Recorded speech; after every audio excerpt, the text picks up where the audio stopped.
ఉంచినట్లయితే మరి చాలాసేపు నుంచి కూర్చున్నారు కనుక అవకాశం ఉంటే లేచి నిలబడండి.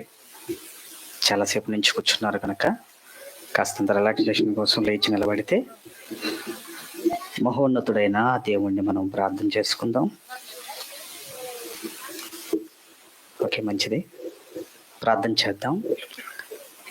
మమ్మల్ని మిక్కిలిగా ప్రేమించిన మా ప్రియ పరలోకపు తండ్రి, మీ ఘనమైన శ్రేష్టమైన నామమునకు స్తుతులు చెల్లిస్తూ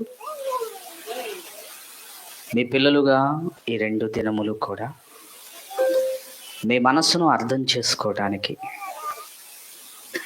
మీరు రాయించిన విలువైన సంగతులను ఈ సభల ద్వారా పరిశీలిస్తూ ఉండగా మా అందరికీ సమయోచితమైన జ్ఞానం దయచేయమని, మా బ్రతుకులను నిలబెట్టుకోగలిగే వాక్యమునకు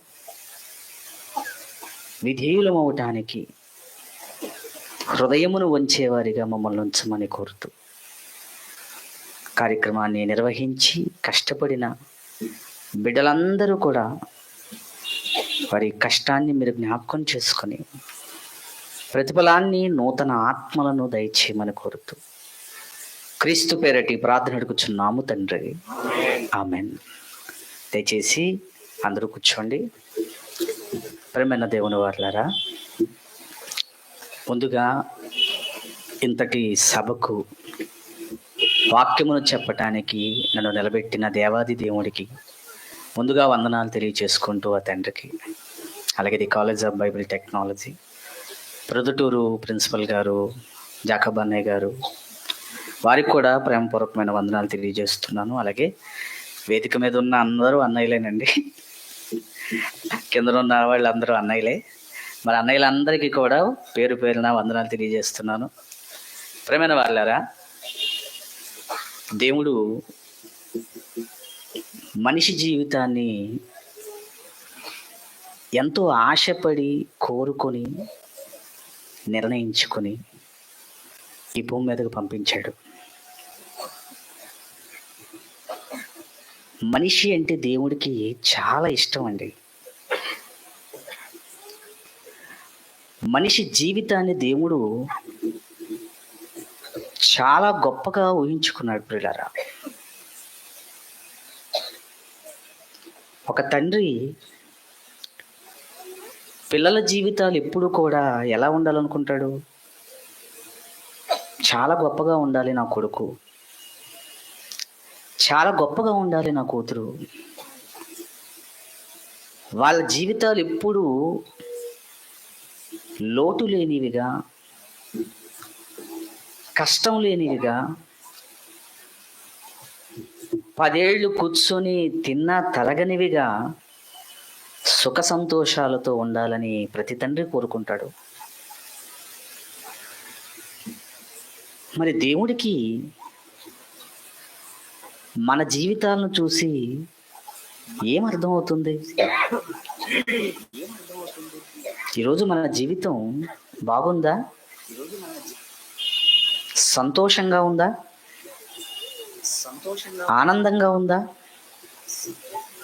ప్రశాంతంగా ఉందా? నెమ్మదిగా ఉందా?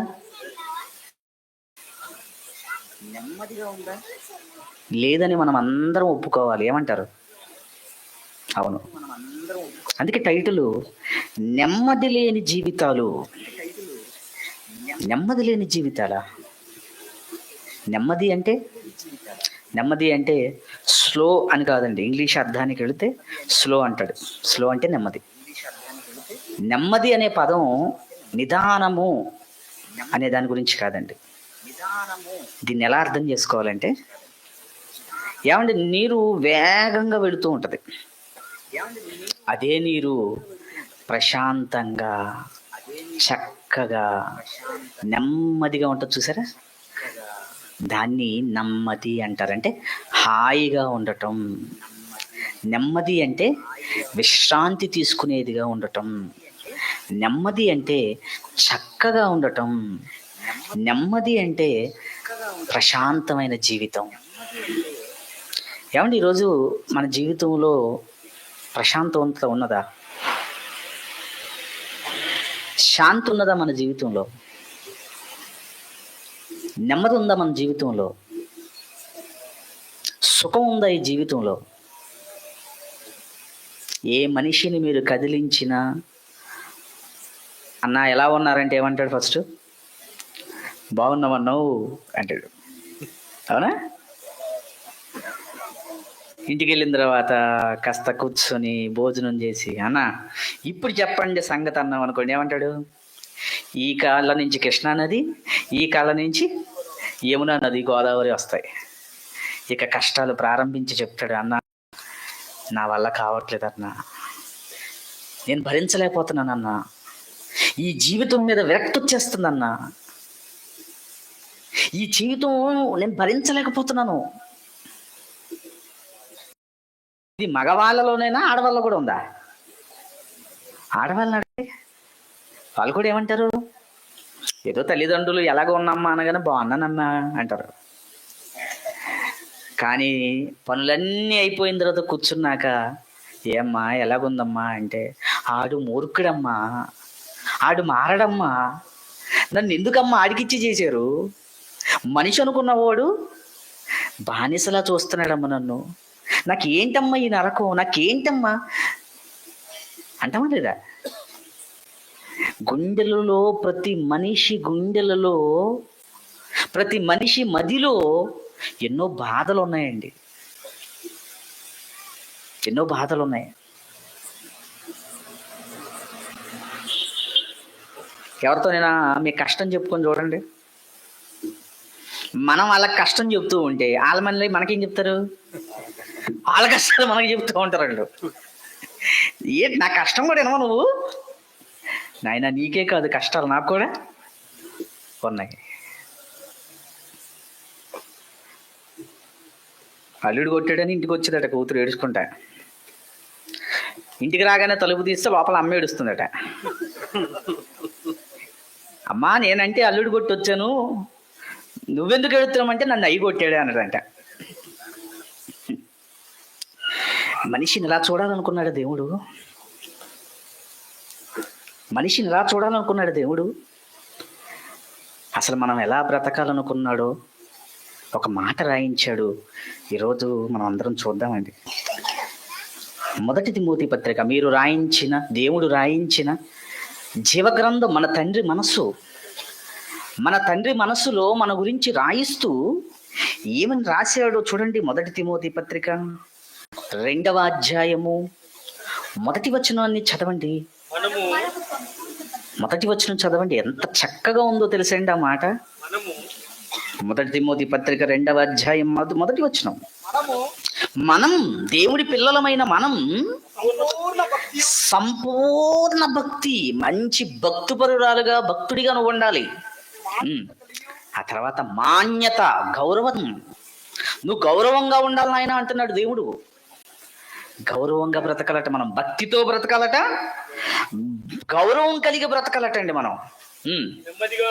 ఎలా బ్రతకాలట? తర్వాత నెమ్మదిగా అంటే నాయన నువ్వు బాగుండాలి, నెమ్మదిగాను, మళ్ళీ ఇంకొక పదం వేసాడు, ఏంటది? అది సుఖముగాను నువ్వు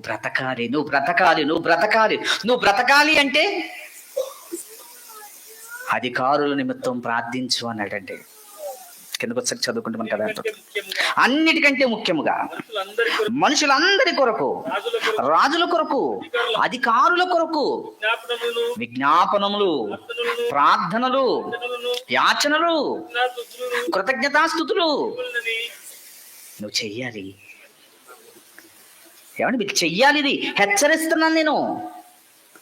నువ్వు సుఖంగా బ్రతికితే చూడాలనుకుంటున్నాను నేను.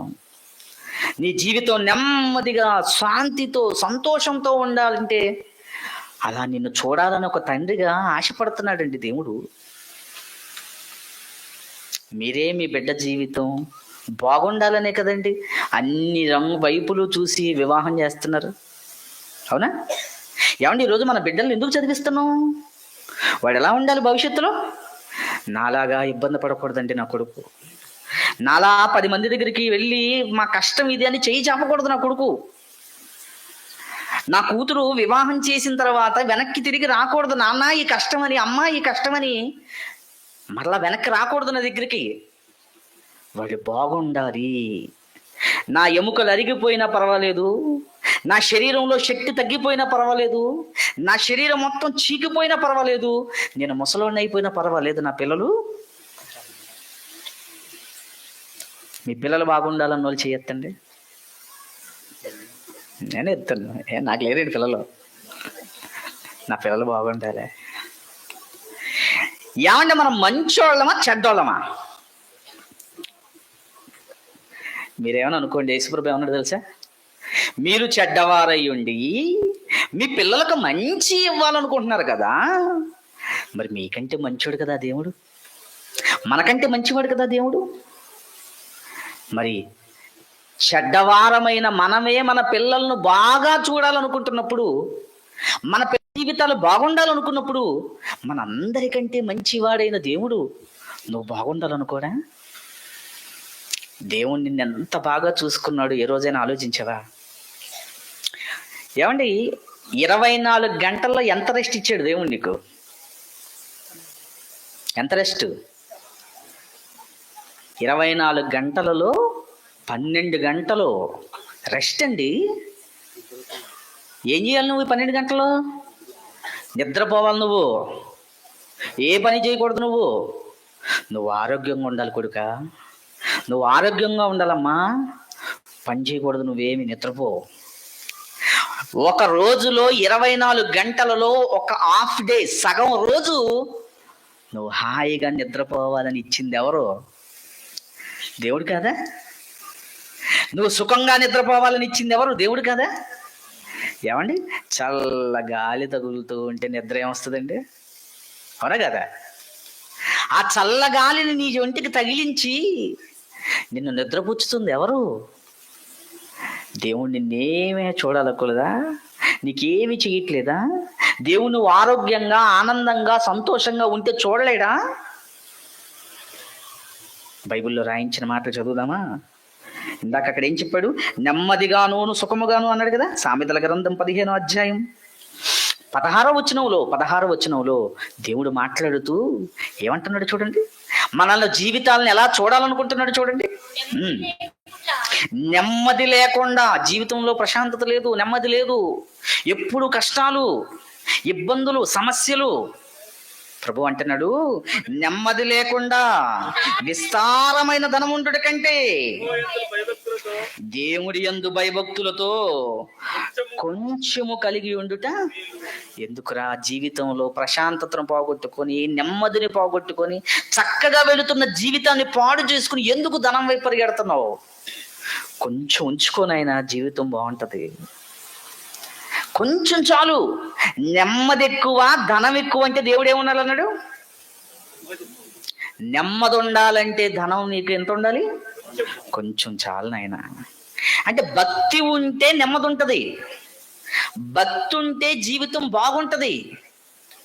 ఇంకొక వచనం చూద్దామా? సామెతల గ్రంథము 17వ అధ్యాయం 1వ వచనం. సామెతల గ్రంథము 17వ అధ్యాయం 1వ వచనం చూడండి. 1వ వచనం. రుచి అయిన భోజన పదార్థములున్నను కలహముతో కూడి ఉండిన ఇంట్లో ఉండే కంటే నెమ్మది కలిగి ఉండి ఒట్టి రొట్టె ముక్క తినుట. మీకు మంచి మటన్ మాంసం కావాలా, రొట్టె ముక్క కావాలా? మటనే అంటారు మీరు, అవునా? నాలుక బయటకు తీసి మాకేం కావాలి? ఊరిపోద్ది, అవునా? దేవుడు ఏమన్నాడు తెలుసా? మటన్ భోజనం, మంచి మాంసం భోజనం పెట్టి, భోజనం అయిపోయిన తర్వాత పెద్ద గొడవ ఉంటుంది ఇంట్లో. తినదరిగిపోద్ది, మనసు పాడైపోద్ది. ఎందుకు వచ్చాంరా బాబు పుట్టింటికి అనుకుంటాం. కానీ కింద ఏమన్నాడు? నెమ్మది కలిగి ఉండి ఒట్టి రొట్టె ముక్క తినుట మేలటండి. అంటే నువ్వు బాగుండాలనుకుంటున్నాడు దేవుడు. ఏమండి, బాగుండాలనుకుంటున్నాడు దేవుడు. మీ భోజనం కూడా ఎలా ఉండాలన్నాడు? రొట్టె ముక్క చాలేరా, హాయిగా నిద్ర పట్టుద్ది. ఏమంటే కడుపు ఖాళీగా ఉంటే హాయిగా నిద్ర పట్టుద్ది. కొంతమంది కడుపు ఖాళీ అయింది అనుకో నిద్ర పడుతుంది. కాస్త వెళ్తుంటది, భార్యను అడుగుతాడు ఇంకేముందా, ఏ ఇక్కడ దగ్గర నిండింది అమ్మాయి, ఈ కొంచెం తక్కువ, ఇప్పుడు ఆ కొంచెం కూడా ఏం చేయాలి, నింపేయాలి. అమ్మయ్యా, ఇప్పుడు హాయిగా డిటిఎస్ ఆన్ చేసి 2 సౌండ్ బాక్సులు పెట్టుకొని పడుకుంటాడు గొరకలో. ఏమండి, ఏంటండి మనుషులకి ఏమర్థమవుతుంది? దేవుడు బైబిల్లో రాయించిన జ్ఞానం ఏమర్థమవుతుంది? దేవుడు నిన్ను ఆనందంగా ఉంచాలనుకుంటున్నాడు, సంతోషంతో చూడాలనుకుంటున్నాడు, నీ జీవితం ప్రశాంతంగా ఉండాలనుకుంటున్నాడు దేవుడు. అందుకే సూర్యుడు నువ్వు ఆగిపో, 12 గంటలే నీకు పర్మిషను. 12 గంటల తర్వాత నా కొడుకు నా కూతుర్లు ఏం చేయాలి, హాయిగా నిద్రపోవాలి వాళ్ళు. ఏమండి, సృష్టిలో దేవుడు చేసినది చూడండి, ఎందుకు రెస్ట్ ఇచ్చాడు? నువ్వు హాయిగా పడుకోవాలి, హాయిగా మంచినీళ్ళు తాగాలి, హాయిగా తినాలి. ఏమండి, ఎందుకు ఇచ్చాడు ఈ కాయలు, ఈ పళ్ళు ఎందుకు ఇచ్చాడు? అవి తింటున్నప్పుడు ఆ తింటున్న రుచికి నువ్వు ఎలా ఉండాలో తెలుసా? ఆనందపడాలి ఆ రుచి చూసి, అంతేనా? అబ్బా మామిడికాయ ఏం బాగుందండి, అవునా? అబ్బా బత్తాకాయ ఏం బాగుందండి, నారింజకాయ ఏం బాగుందండి. అబ్బా కొబ్బరి నీళ్ళు తాగితే ఏమైద్దట, చలవ చేస్తుందట. ఏం బాగున్నాయండి కొబ్బరి నీళ్ళు. ఏంటండి, ఇవన్నీ మనం ఉపయోగించుకుంటున్నాం కదా, ఇవన్నీ మనం తాగాలని, మనం తినాలి అని, ఇవి తిని నువ్వు ఆనందంగా ఉండాలని ఎవరు అనుకున్నారు? నీ తండ్రి అనుకున్నాడండి. మనిషి జీవితాన్ని బాగా చూడాలనుకున్నాడు దేవుడు భూమి మీద. ఏమండి, మొదటి తండ్రి ఆదాము, హవ్వ క్యారేజ్ కట్టింది ఆదాముకి. క్యారేజీలు లేవు. పొద్దున్న లేచి ఆ వంటగదిలో వంట చేసుకునే బాధ లేదా? లేదు. చక్కగా ఏదేనో తోటలో ఉండి, ఏమండి, దాన్ని సేద్యం చేసుకుంటా, దాన్ని కాచుకుంటా, అవసరమైనప్పుడల్లా వెళ్ళి ఒక కాయ తెంపుకోవడం, తింటాం. ఎంత మంచి జీవితం అండి, ఎంత మంచి జీవితం, ఎంత మంచి జీవితం అండి. ఈరోజు మనం కూడా ఎలాంటి జీవితం కోరుకుంటున్నాం తెలుసా?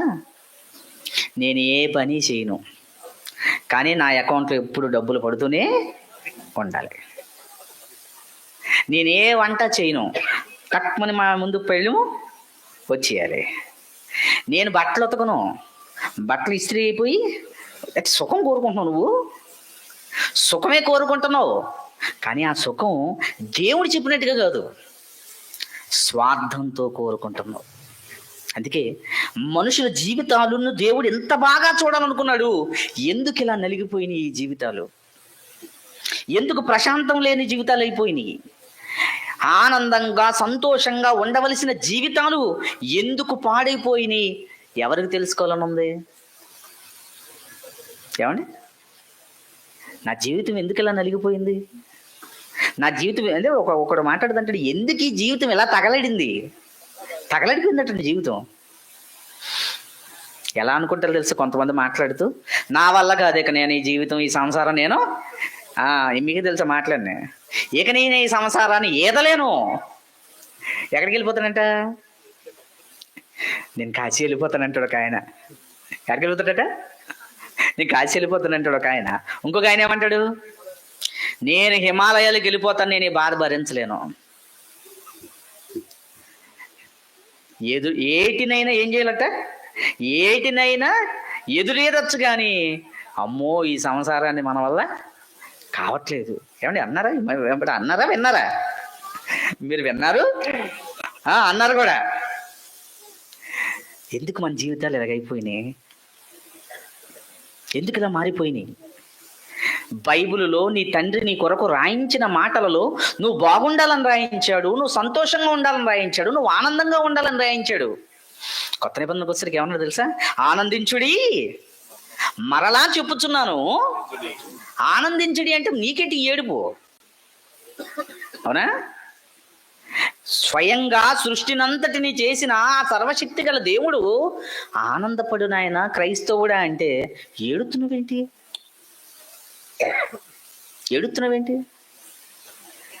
నీ జీవితం ఎందుకు ఇలా మారిందో మరలా నీ తండ్రిని అడగాలను పో. నీ తండ్రి నువ్వు అడగాలి.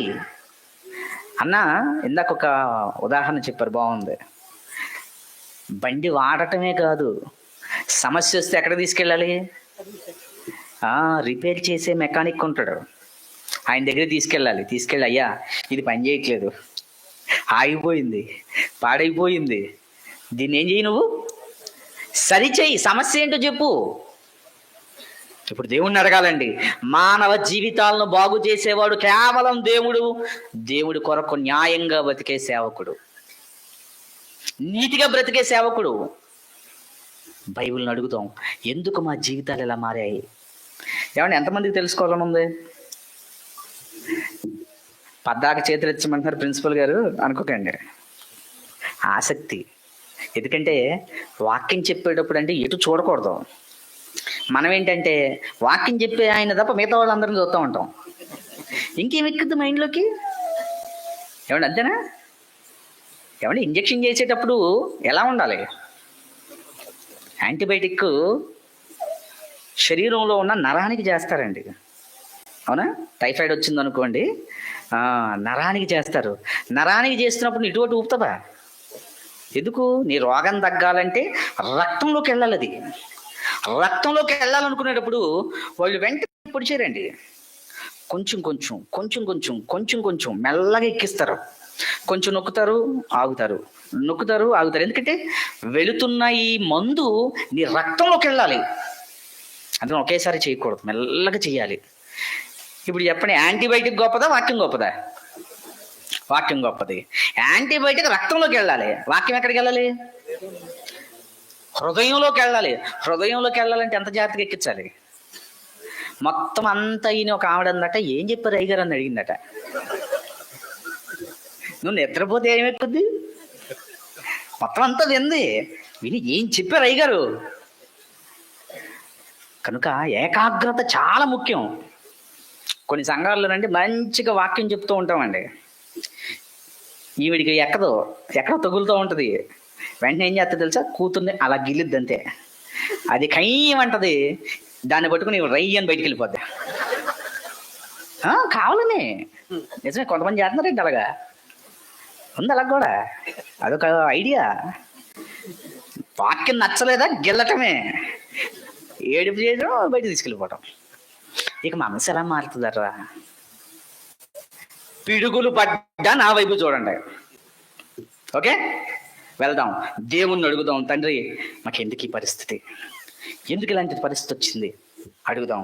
బైబిల్ తెరవండి. బైబిల్ తెరిచి బైబిల్లో రాయించిన నిజాలను చూద్దాం. ప్రసంగి గ్రంథము 2వ అధ్యాయము 22, 23 వచనాలు అందరం తెద్దాం. ప్రసంగి గ్రంథము 2వ అధ్యాయము 22, 23 వచనాలు. దేవుడు ఈ భూమి మీద ఉన్న వాళ్ళందరినీ చూస్తున్నాడు. సూర్యుడి కిందని కదండి మనం ఉన్నాం. సూర్యుడి క్రింద మనిషికి సంభవించే వాడి కష్టం అంతటి చేతను వాడు ప్రారంభించి బాగుపడాలని చేసే పనులన్నిటిని బట్టును వాడికి ఏం దొరుకుతుంది అని అడిగాడండి. నువ్వు చేస్తున్న కష్టం, నువ్వు చేస్తున్న ఇబ్బంది, నువ్వు పడుతున్న బాధ, నువ్వు ప్రారంభిస్తున్న కార్యాల వల్ల నీకు ఏం దొరుకుతుంది అని మనిషిని అడుగుతూ ఒక మాట చెప్పాడండి. వాని దినములన్నీ. ఇదేంటండి, మంచి దినములు దేవుడు మనకి ఇస్తే మన దినాలు మనం ఏం చేసుకున్నాం? శ్రమకరములు అయిపోయినాయి. ఏంటండి? వాని పాటలు. అబ్బా, అసలు ఎందుకు ఈ పెళ్లి చేసుకున్నా? ఏడుదది? నీ పాటల వల్ల నీకు కలిగింది ఏంటి? వాని పాటలు వ్యసనికరము, రాత్రి అందైనను వాని మనసునకు నెమ్మది దొరకట్లేదటండి. నెమ్మదిగా బ్రతుకునాయన అని దేవుడు సూర్యుడిని తీసేసి చంద్రుడినిచ్చి, చంద్రుడా నువ్వు ఉండాలి, నా పిల్లలు నిద్రపోవాలి, చల్లటి గాలిని పంపించి నీకు మనసులో ఏమండి ఏ ఆలోచన లేకుండా చక్కగా నువ్వు హాయిగా పడుకోవాలని దేవుడు కోరుకున్నాడు. ప్రియమైన వాళ్ళరా, కానీ మనిషిని చూస్తుంటే దేవుడికి ఏం కనబడుతుంది? వాని మనసుకు ఎప్పుడు పగల కదండి. పగలంటే ఏదో ఒక గోల నీకు ఉంటది, కనీసం ప్రశాంతంగా ఉండేది ఎప్పుడండి? రాత్రిపూట కదండి. అవునా కదా? అవునా కదా? ఆ పనులన్నీ పూర్తయిపోయి లైట్ ఆఫ్ చేసి అలా చేరబడతారండి. అమ్మయ్య అనుకుంటారు. ఎంతమంది? అందరమే అందరం అండి. మీటింగ్లకి నుంచి ఇంటికి వెళ్తాం, ప్రయాణం చేస్తామండి. 70 కిలోమీటర్లు, 120 కిలోమీటర్లు, 140 కిలోమీటర్లు, ఇక్కడికి 450 కిలోమీటర్లు. రాగానే చక్కగా పడుకోబెట్టారండి. అబ్బా అమ్మయ్య అనుకున్నాం. ప్రయాణాలు. కానీ మనుషులకి ఎలాంటి పరిస్థితి వచ్చిందట? రాత్రి ఎందైనను వారి మనస్సునకు. చాలా మంది చూడండి, ముసలోడంటే వయసు అయిపోయింది గనక, ఆరోగ్యం పోయింది గనక లెగుతాడు. మనకి పని అండి, హాయిగా పడుకోవలసిన నువ్వెందుకు లేచిపోతున్నావు? నీలో ఏముంది? ఏదో మనుషుల జీవితాల్లో ఉంది అలజడి. వారి మనసులో ఏవో ఉన్నాయి. ఆ ఆలోచనలో వాడిని పడుకోనివ్వటం లేదు. జీవితం చక్కగా ఉండాలనుకోవట్లేదు. ఇక కుటుంబంలోనికి వెళితేనండి ఎన్ని సమస్యలండి. ఉదయం లెగిస్తే సాయంత్రం వరకు నాకేంటి, నాకేం లాభం, నాకేం వచ్చింది, ఎవరు నాకేం పెట్టారు, ఇదే కదా. రేపు పొద్దున్న లెగిస్తే ఎంత ఖర్చు అయిపోద్దో, ఈయన పనికి వెళ్ళకపోతే ఎంత రాదు, ఏమండి అంతేనా? ఎంత ఖర్చు అయిపోతుందో, ఎంత రాదో, ఇదే దిగులు. కట్టాల్సినవి ఉన్నాయి, ఇవ్వాల్సినవి ఉన్నాయి, రావాల్సినవి ఉన్నాయి. మనిషి జీవితంలో నెమ్మది లేదటండి. కనీసం దేవుడు అంటున్నాడు, నేనిచ్చిన రాత్రి ప్రశాంతంగా నువ్వు పడుకోవాలి, నెమ్మదిగా నువ్వు ఉండాలి, హాయిగా నువ్వు ఉండాలి. ఆ రాత్రి అందైన నువ్వు వాని మనస్సునకు లేదటండి, నెమ్మది లేదటండి. చూడండి ఎంత చక్కగా రాశాడా, రాత్రి అందైన నువ్వు వాని మనస్సుకు. అందుకే టైటిల్ ఏంటి? నెమ్మది లేని జీవితాలు. ఏమంటే మీలో చాలా మందికి పెందలాడే తెలివి వచ్చేస్తుందా? వచ్చేస్తుంది. ఎందుకు? బైబిల్లో ఉంది, పిట్ట కోతకు ఒకడు లేచును అని. ముసలోడు లేచిపోతాడు నిద్ర పట్టదు కాబట్టి. నువ్వెందుకు లేచిపోతున్నావు? నాకు చాలా సమస్యలు ఉన్నాయి, చాలా కష్టాలు ఉన్నాయి, చాలా బాధలు ఉన్నాయి. మొన్న ఒక సర్వే చేశారండి. ముసలోళ్ళ కంటే యవ్వనస్తులు తొందరగా లెగుస్తున్నారట. వయసులో ఉన్నోళ్ళు తొందరగా లెగుస్తున్నారట. ఎందుకు వీళ్ళు ఎంత తొందరగా లేచిపోతున్నారు అనగానే కొన్ని కారణాలు బయటపెట్టారు. మరి అవి నిజమో కాదు మీరు చెప్పాలి. మొదటి కారణం, మాకు పెళ్ళిళ్ళు అవ్వట్లేదు తొందరగా. మొదటి కారణం, వివాహాలు తొందరగా అవ్వకపోవడం వల్ల వీళ్ళకి నిద్ర పట్టట్లేదట. రెండో కారణం ఏంటో తెలుసా? మాకు ఉద్యోగాలు లేవు, సంపాదన లేదు, మాకు అందమైన పిల్లల నుంచి పెళ్లి చేయట్లేదు. ఇది రెండో కారణం. మూడో కారణం ఏంటో తెలుసా? బాగా నవ్వుతారు మీరు మూడో కారణం చెప్తే. తెల్లంటికలు వచ్చేస్తున్నాయటండి. ఏం బాధ అండి ఇది అసలు. మరి అంతే, తెల్లంటికలు ఇస్తే పిల్లని ఎవరు ఇస్తారు? పిల్లనెవరు? అందులో ఎక్కువ మంది తొందరగా ఎందుకు లేతున్నారు తెలుసా? చుట్టూ ఊడిపోతుందట. తెల్లంటికలు అయితే రంగు వేస్తాడు, ఊడిపోతే హాయిగా పడుకోరా అని దేవుడు అంటే నీకెందుకు ఈ బాధ, నీకెందుకు ఈ వేదన? ఇప్పుడు చూడండి మారిపోయారు. దేవుడు చెబుతున్న మాటల్లోనికి వెళదాం. ప్రసంగి గ్రంథం 6వ అధ్యాయము 7వ వచనం. ప్రసంగి గ్రంథము 6వ అధ్యాయము 7వ వచనం చూడండి. 7వ వచనం, మనుషుల ప్రయాస ఎంతయు వాటి నోటికే కదా, అయినను వారి మనస్సు. ఇక్కడ ఉందండి సమస్య, ఇక్కడ ఉంది సమస్య. ఏంటది? మనుషులు కష్టపడుతుంది వారి నోటికే కదా. తింటున్నాడు, కష్టపడి తెచ్చుకుంటున్నాడు, తింటున్నా మనసుకి ఏమి లేదట, సరిపోలేదట. ఇంకా కావాలా? ఇంకా రావాలా? అవునండి. అంటే మనిషిలో ఏం పెరిగాయి? దేవుడిచ్చిన నెమ్మదిని పోగొట్టుకున్నది ఎవరో తెలుసా? మనమేనండి. ఎందుకు పెరిగా తెలుసా? నీ మనసు సంతృప్తి నొందలేదు, నీ మనసులో కోరికలు పెరిగాయి, నీ మనసులో ఆశలు పెరిగాయి, నీ మనసులో ఊహలు పెరిగాయి. నీ మనసు ఇంకాగదు. ఏమండి? పాత చీర కట్టుకుంటారు, కొత్త చీర కట్టుకుంటారా? కొత్తది వచ్చిందంటే పాతది విసిరేయటమే. ఎందుకు? కొత్తది కావాలని ఆశ. ఆశ పెరిగిందా సమస్య ప్రారంభమవుతుంది. ఆశ పెరిగిందా సమస్య ప్రారంభమవుతుంది. ఇప్పుడు కొత్త పట్టు చీర కావాలంటే ఎవరి మీద పెట్టాలి కత్తి? ఆయన మీద పెట్టాలి. ఆయన ఎవరి మీద పెట్టాలి? ఎవడొకడు దొరుకుతాడు, ఆడి మీద పెట్టేయడమే. అంతేనా? అంతే. మొన్న ఒక న్యూస్లోనండి ఒక ఆవిడ భార్యాభర్తలండి 70 ఏళ్ళు ఉంటాయి, సుమారు 70 ఉంటాయండి, నడవలేకపోతున్నారు. ఏసీబీ అధికారులు దాడి చేశారండి. వాళ్ళ దగ్గర బాగా బంగారం ఉందని దాడి చేశారు. ఏమండి, అందులో ఆ బయటకు తీసుకొచ్చి ఆ బంగారం అంతా పేరుస్తున్నారండి.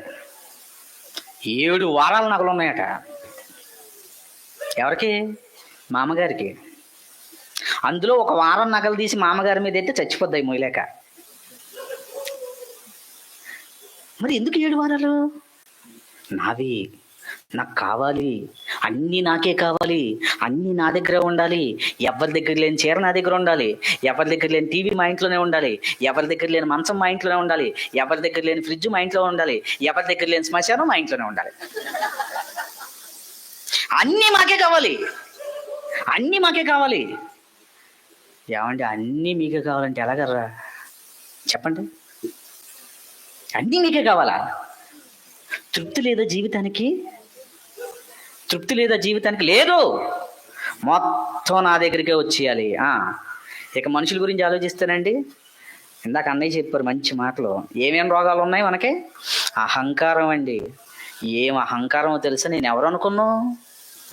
నేను సేవకుణ్ణి, ప్రిన్సిపల్, నేను ఫలానా మినిస్ట్రీస్, నేను ఫలానా ఇది, నేను ఫలానా కలెక్టర్, నేను ఫలానా. ఎంత గర్వమో తెలుసా? ఏముందండి ఈ జీవితంలో? చక్కగా ఏదో అంత పెరిగాను దీన్ని పడుకోక నీకు ఎందుకు రయ్యి అన్నీ. అహంకారం మీదకెక్కి ఒక ఆయన అంటున్నాడు, ఎవడైనా నా కాళ్ళ దగ్గరికే రావాలంటున్నాడు. కాళ్ళ దగ్గరికి వస్తారు, తర్వాత కాళ్ళ తాగేస్తారు. కౌగిలించుకో, ఆనందం ప్రేమ పెరుగుద్ది. కాళ్ళ దగ్గరికి రావాలనుకుంటే కాళ్ళు లాగేస్తారు, ఎందుకంటే ఆడు మంచోడు కాదు. బైబిల్లో ఉన్న మాటలు నిజమండి. బైబిల్లో ఏముంది తెలుసా? మీరు మనుషులు నమ్ముతున్నారా? దేవుడు ఏమన్నాడు? మనుషులు నమ్ముట కంటే అధికారులు నమ్ముతున్నారా? అధికారులు నమ్ముట కంటే రాజులు నమ్ముతున్నారా? రాజులు నమ్ముట కంటే ఎవరిని ఆశ్రయించమన్నాడు? గుడికి వెళ్ళరా అబ్బాయి అన్నాడు, దేవుడిని ఆశ్రయించరా అన్నాడు. మనం ఎక్కడికి వెళ్తాం? ఆడి దగ్గరికి వెళ్తాం. ఆడి గట్టిగా నెత్తి మీద గుద్దుతాడు, అప్పుడు తెలిసి వస్తుంది.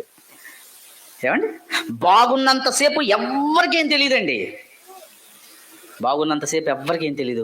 కష్టం వచ్చి, కన్నీళ్ళు వచ్చి, రోగం వచ్చి, బాధ వచ్చి, అప్పుడు నెత్తి మీద ఉంటాయి కదా అన్నీ. అప్పుడు కాళ్ళ దగ్గర రావాలనుకున్నాడు. ఏం చేస్తాడు? అయ్యా నన్ను చూడండి అయ్యా, శరీరంలో బలం ఉంది, జేబులో డబ్బు ఉంది, ఇంటిలో అన్నీ ఉన్నాయనుకోండి, కళ్ళు ఎక్కడికి ఎక్కుతాయట? నెత్తికెందుకు? దేవుడు ఎక్కడ పెట్టాడు అక్కడ ఉండాలి కళ్ళు. నెత్తికెందుకు ఎక్కాయి అంటే రూల్ మారింది, దేవుడు పెట్టిన నియమం మారింది.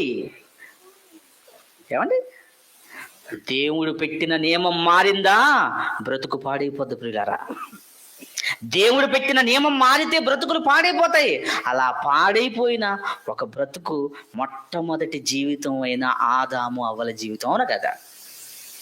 చక్కగా హాయిగా భార్యాభర్తలు ఇద్దరు ఏ కాయో ఏ పండో కోసుకొని తినేవాళ్ళు, అవునా? దేవుడు ఎప్పుడెప్పుడు వచ్చేవాడు?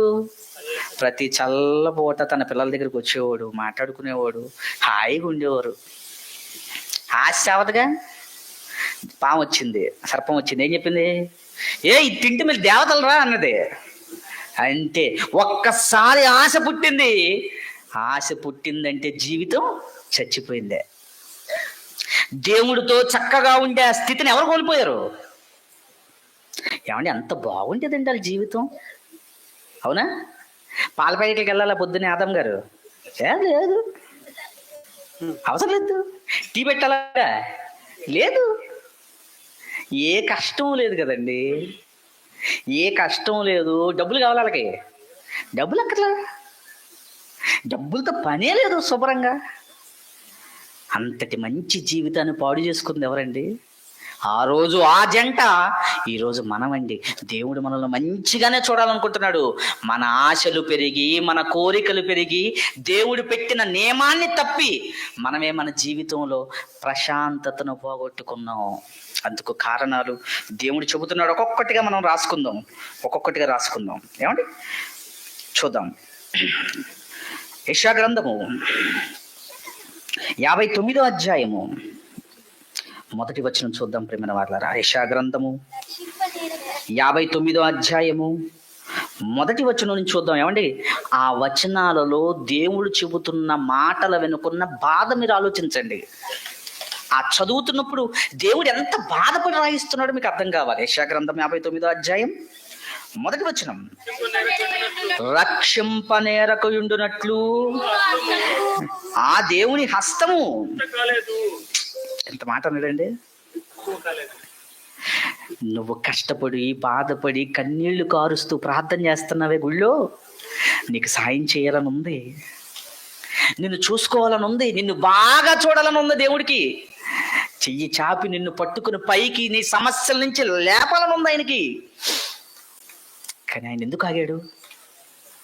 ఏమంటే దేవుడే కదండి మనల్ని అందరికంటే ఎక్కువ ప్రేమించేది. మరి అంత ప్రేమించిన ఆయన ఎందుకు ఆగాడు నిన్ను కాపాడకుండా? అంత ప్రేమించిన ఆయన ఎందుకు నీ కష్టాల నుంచి నిన్ను బయటికి తీసుకురావటం లేదు? అంత ప్రేమించిన దేవుడు ఎందుకు నువ్వు ఇన్ని బాధలు పడుతుంటే ఆ బాధల నుంచి బయటికి రావటం లేదు? అక్కడ చెప్పాడు చూడండి. మనం బైబిల్ చదవం, దేవుడు మాత్రం 100 తిట్టుకుంటాం. ఇలాంటి దిక్కుమాలను ఇచ్చినప్పుడు పెళ్లి చేసినప్పుడు ఆపచ్చగా దేవుడు ఎందుకు ఆపుతాడు? నువ్వెళ్ళి దూకేవు. ఆయన కావాలి 6 అడుగులు అందగాడు అని దూకేవు. తీరా ఆడేం చేస్తాడు? ఆడి పనికెళ్ళడు, పాతికెళ్ళడు, నీ ముందు కూర్చుంటాడు. నువ్వేం చేస్తావు? నువ్వు ముఖం వాడు, ఆడి ముఖం నీకు. సాయంత్రానికి ఆకలి అయితే అప్పు అయితే అదో పెద్ద ముప్పు.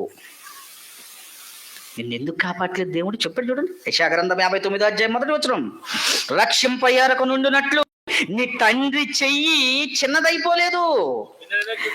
నువ్వు ప్రార్థన చేస్తుంటే వినకుండా ఉండటానికి నీ తండ్రి చెవు చిన్నదైపోలేదు, మూసుకుపోలేదు. నేనెందుకు నిన్ను కాపాడకుండా ఆపుతున్నాను తెలుసా? నేనెందుకు నిన్ను బయటకు తీసుకురాకుండా ఆపుతున్నాను? నువ్వు ఆ కష్టాలు పడుతుంటే నాకు బాధగా ఉంది, కానీ నిన్నెందుకు బయటికి తేవటం లేదో చెప్పనా? మీ తప్పులు మీకు, మీ దేవుడికి అడ్డంగా వచ్చేసాయి. మీ తప్పులు మీకు, మీ దేవుడికి అడ్డంగా వచ్చాయి. అంటే దేవుడు చెయ్యి నిన్ను కాపాడాలనుకుంటే ఆయన ఆటంకపరిచింది ఏంటిది? మన తప్పులండి, మన పాపాలే. మీకు అర్థమయ్యే భాషలో చెప్పండి. తండ్రి ఇంటికి వచ్చాడు అనుకోండి, అల్లుడు పుసుక్కుమని ఒక మాట నేర్పాడు అనగానే తండ్రికి బాధ కలిగొద్ది, కూతురుని చూడడానికి కూడా ఇంకా ఇంటికి రాడు.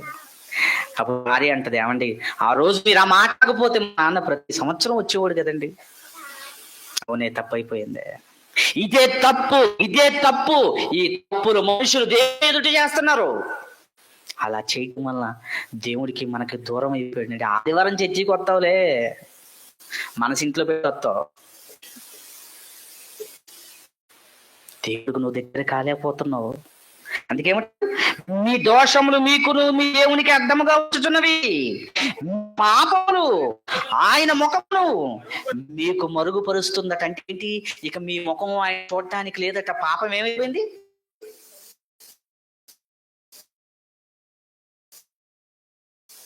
నీకు దేవుడు కనబడకుండా, నిన్ను దేవుడు స్వీకరించకుండా, దేవుని చెయ్యి పట్టుకొని రక్షించకుండా నీ పాపాలు నీకు ఆయనకి ఏమైపోయినాయి? అంటే పాపాలు మనకు దేవుడికి ఒక గోడలుగా అయిపోయినాయండి. ఇప్పుడు చెప్పండి, ఒక గోడ కట్టేస్తే అవతల మనిషి కనబడతాడా? కనబడతాడండి? కనబడ్డండి. ఇప్పుడు దేవుడు నీ జీవితంలో నెమ్మది కావాలి అంటే నువ్వు కట్టుకున్న గోడని ఏం చేయాలి? నువ్వే కోల్చాలి. నేను తప్పులన్నీ చేసేసి ఎడక్కనం కోల్చమంటే ఏం చేస్తాడు? ఇక్కడ గోడ అనుకోండి, మా అన్న పరుగు బాల పెట్టుకుని పూడి వెళ్తాడు. ఏమంటే కదా, పోనీ చెడ్డకన్నా కుదరకపోతే జాకబ్ అంతాడు గుణం పట్టుకొని, తమ్ముడు గోడ కూల్చేద్దామని. ఇది మనుషులు కూల్చే గోడ కాదు. ఎవరో కట్టిన గోడ కాదు, నీకు నీ తండ్రి అయిన దేవుడికి అడ్డంగా వచ్చింది. నీ తప్పుడు ఆలోచనలు, నీ తప్పుడు ఊహలు, నీ తప్పుడు కోరికలు. మనిషి తప్పు చేస్తుంటే దేవుడి దగ్గరగా ఉండలేండి. ఏమండి, మనలో కొంతమందికి కొన్ని ఆహార పదార్థాలు పడవండి, అవునా కదా? కొంతమంది అండి పొట్లకాయ తినరు, ఎందుకంటే అన్న అది నాకు పడదన్నా అంటారు. కొంతమంది వెల్లుల్లిపాయ తినరండి, ఎందుకు స్మెల్ పప్పులో అలా ఉంటుందండి, ఆ స్మెల్కి నేను తినండి అంటారు. అంటే మనకు పడనవి కొన్ని ఉన్నాయా? ఉన్నాయి. దేవుడికి ఏం పడదు? దేవుడికి ఏం పడదు? దేవుడికి అన్నీ పడతాయి. ఏంటివి? ఏం పడవు? ఒక్కటే పడదు. అదేంటిది? పాపం అంటే మన దోషాలు, మన తప్పులు. మరి మనం ఎందుకు తప్పు చేస్తున్నాం? మనం ఎందుకు తప్పులు చేస్తున్నాం అంటే మన కోరికలు పెరిగిపోయినాయి. మన కోరికలు పెరిగిపోయినాయి. ఏమండి, ఏదో కాస్తంత అన్నము, కాస్తంత పప్పు, ఏదో పచ్చడి ముక్క వేసేసి పెట్టారు, దేవా స్తోత్రం, ఈ పూటకి ఇచ్చో అనుకొని తింటామా? ఏమంటాం? ఆదివారం కూడా బాగునా? మరి ఏం కావాలి ఆదివారం నీకు? మొక్క కావాలి. మొక్క కావాలంటే ఎవడో ముక్కు దిగిపోవాలా కదా? నువ్వు నీ కోరికలను పెంచుకున్నావా, నీ జీవితం బాగోదు. సంతృప్తి కలిగి ఉండాలండి, తృప్తి కలిగి ఉండాలి. కానీ తృప్తి లేని జీవితాలు, పాపాలను చేయడానికి సిద్ధపడిపోయిన జీవితాలు దేవుని దూరం చేసేసుకున్నాయి. ఎప్పుడైతే దేవుడు దూరం అయిపోయాడో మన జీవితాలు అయిపోయినాయి తెలుసా? నెమ్మది లేని జీవితాలు అయిపోయినాయండి. చెప్పండి, ఈరోజు ఏ తప్పు చేసి దేవుడు నీకు దూరం అయిపోయాడు? ఒక్కసారి ఆలోచించండి. ఏ తప్పులు చేసి నువ్వు దేవుని దూరం చేసుకున్నావు ఆలోచించండి. మన మాటల వల్ల మనుషుల్లో దూరం అయిపోయారా కొంతమంది? మన మాటలు బాగోక మనుషుల్లో కొంతమంది దూరం అయిపోయారండి. మన ప్రవర్తన బాగోక కొంతమంది దూరం అయిపోయారా? కొంతమంది దూరం అయిపోయారండి. మన తీరు నచ్చక ఎంతమంది మనల్ని దూరంగా పెట్టారు? మనుషులే దూరంగా పెట్టేస్తుంటే దేవుడు నువ్వు చేసే వాటికి తట్టుకునేవాడు కాదు. న్యాయవంతుడాడు ఆయన. న్యాయవంతుడైన ఆయన నిన్ను ఎలా చూడాలనుకున్నాడంటే నీతిగా, న్యాయంగా చూడాలనుకున్నాడు. కానీ ఎలా కనబడుతున్నాం మనం? చదవండి కిందకి. మీ పాపములే ఆయన ముఖమును మీకు మరుగుపరిచిన కనుక ఆయన ఆలకింపుకున్నాడు. మీ చేతులు రక్తము చేతను, మీ వేళ్ళు దోషము చేతను. మన చేతులు ఎలాగున్నాయట? రక్తం అంటే పాపం. ఇప్పుడు ఎవరిని చంపేస్తారు? మీరు ఎవరిని చంపరు, మాటలతో చంపేస్తారు, అవునా? మటన్ కైమా కొడతాడు చూసారా? కైమా కొడతాడు. అలా మాటలు ఉంటాయండి. ఒక్కొక్కరు మాట్లాడుతుంటేనండి, ఎందుకు వీళ్ళ దగ్గరకు వచ్చామా అనిపిస్తుంది, ఎందుకు ఇక్కడ ఉన్నామా అనిపిస్తుంది, అవునా? పెద్దవాళ్ళు ఒక మాట అంటారండి, ఏంటంటే అత్త ఒక ఇంటి ఒకనాటి కోడలే. అది మర్చిపోద్ది అత్త. కోడలు రాగానే ఈవిడ కోడలని మర్చిపోయి ఇప్పుడు నా పోస్ట్ ఏంటి? అత్త. అత్త మాట్లాడే మాటలు చాలా బాధ కలిగిస్తాయండి. ప్రేమతో మాట్లాడే రోజులు లేవండి ఈరోజు. ఎప్పుడైతే ఈ మాటలు బాగోలేదో, చేతలు బాగోలేదో, సమస్యలు కుటుంబంలో ప్రారంభమవుతాయి. అందుకే ఏమంటున్నటువంటి మీ చేతులు రక్తము చేతను, మీ వేళ్ళు దోషము చేతను అపవిత్రపరచబడి ఉన్నాయి. మీ పెదవులు అబద్ధములాడుచున్నవి. మీ ఆవిడ ఏం చేసిందో తెలుసారా నీకు? ఒక అబద్ధం, రాత్రికి గొడవ. వాళ్ళు ప్రశాంతంగా పడుకోరు, వాళ్ళు ఏమనేసుకుంటున్నారా? నువ్వు ప్రశాంతంగా పడుకో. నెమ్మది ఎక్కడుంది? నోరు బాగోక నెమ్మది పోయింది, బ్రతుకు బాగోక ప్రశాంతత పోయింది. ఇంకేమంటే కిందకి వచ్చరికి నాలుక కీడును బట్టి. ఏమండి, ఎవరి గురించిన మంచి చెప్తుంది ఈ నాలుక? బాగా ఎవరినైనా మీరు గుర్తుంచుకోండి, నేను మంచోడిని చెప్పుకుంటాడు కానీ అవతలోడు మంచి చేసాడని మాత్రం. ఒకవేళ ఎవరైనా మంచి చేశాడని చెబితే ఎంత చెప్తారు తెలుసా? ఎంత చెప్తారు? ఆడేమో ఎంత మంచి చేశాడట, ఈయనేమో ఎంత మంచి చేశాడట. చూసారు? ఎవరి ముందు నువ్వు గొప్ప అయిపోవాలి? ఎవరు నిన్ను మహారాణి అనుకోవాలి? ఎవరు మహారాజు అనుకోవాలి? ఒకడు లయన్, ఒకడేమంటాడు ఐఎమ్ కింగ్. కింగ్ లారీ కింద పడితే పచ్చడవుతా 10 కేజీలు. మనుషులు ఊహల్లో, ఆలోచనలకు ఎలాగెళ్ళిపోయారంటే నాకు ఎదురు లేదు, నాకు ఎదురులేదు, నాకు తిరుగులేదు. నా బలము ఏటి బలం? బూడిదే. ఈ శరీరం ఎలాంటిదండి? ఇక్కడ కొయ్యండి, సింహానికైనా రక్తం అవుతుంది. ఇది ఇక్కడ లాగేయండి, ఊడొచ్చింది. ఏం ఉండేది కదా ఇక్కడ. గుండె పాడైపోద్ది, ఊపిరితిత్తులు పాడైపోతాయి. ఏమన్నదయ్యా ఈ జీవితంలో? ఉన్నన్నాళ్ళు దేవుడు ఏదో కొంచెం ఉంచాడు, ఏదో పెట్టాడు, అమ్మగా చక్కగా భార్యని ఇచ్చాడు, పిల్లల్ని ఇచ్చాడు. నోరు మూసుకొని బతికే దేవుడి కోసం, నోరు మూసుకొని దేవుడి కోసం బతికే. తండ్రి దేవుడా నీకు స్తోత్రం అనుకో, అంతే. యేసుప్రభు అలా బ్రతికిన వాడే కదండి అందరి మధ్య. ఏమండి, నేను ఒక విషయం అడుగుతాను, బాగా ఆలోచించండి. ఈ ప్రపంచాన్ని అంతటి మార్చింది యేసుప్రభు ఒక్కడే కదా. యేసుప్రభు గనక ప్రొద్దుటూరులో ఉంటే ఎంతమందిని మారుతాడు? అవునా? ఎంతమందిని మారుతాడు? ఒక్క ఆయనే ప్రపంచాన్ని అంతటినీ మార్చేస్తే ఆయన్ని ఇక్కడ తర్వాత కమాన్ దెయ్యం రా, నువ్వు ఇంక లేట్ చేయకూడదు, నా కోరికలు తీరాలి, నువ్వు రా మీదకి. అది ఒక మాట ఉంటుందండి, పెద్ద ఆయన చెప్తారు, దేవుడితో పుకారు సాతానుతో మరి బండిక్కు తినగా ఇక తిరుగుతావు.